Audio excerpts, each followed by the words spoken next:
वो भूत बन के बुक्की में बोला है। और आगे कहते जम तोड़े छाती यम के दूत बकलता रहेंगे। अब क्या बता रहे हैं परमात्मा कि यो सौदा फिर ना ही संतो, यो सौदा फिर ना ही।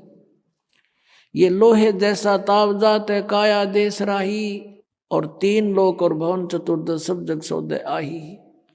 फिर बताते हैं कि ये दम टूटे पिंडा फूटे लेखा दरगाह माही, उस दरगाह में मार पड़ेगी त्रियम पकड़ेंगे बाही। वहां पर ना किसी की पेश चले, चाहे कोई राष्ट्रपति है, मृत्यु होने के बाद यम के दूत उसको गिरफ्त कर लेते हैं तुरंत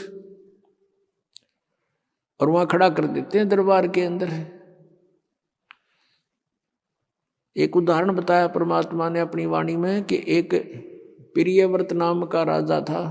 उसने पहले तो तप किया, तप से उसको राज्य प्राप्त हुआ,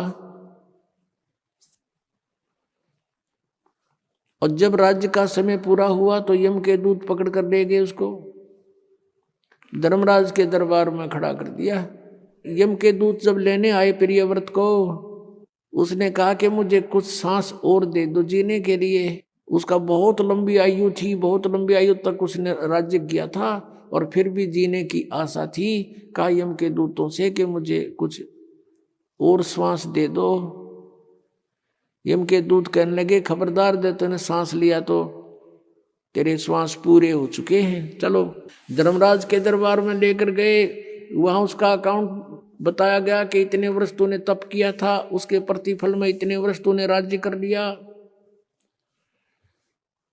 अब बता कुछ करके लाया आगे के लिए। अब वहां तो सब पता होता है, उसकी जेब में पता लग जाता है कितना सामान है। कहने लगा जी नहीं, तकसीर होगी। कहने लगे इसका काला मुंह करो। अब प्रियव्रत कहता है मेरा काला मुंह क्यों किया जाता है, राजा था पूरी पृथ्वी का। तो धर्मराज ने कहा कि भक्ति के लिए भेजा था, भक्ति करे नहीं डले डोए। और फिर वो प्रियव्रत कहता गलती बन गई। धर्मराज कहता मैं तो गलती की सजा देता हूं, जाओ पशु की योनि में जा राजा, अब गधा राजा बन जा। परमात्मा कहते हैं कबीर हरि के नाम बिना ये राजा रसब हो, रसब माने गधा, और माटी लदे कुमार के और घास न डाले कोई।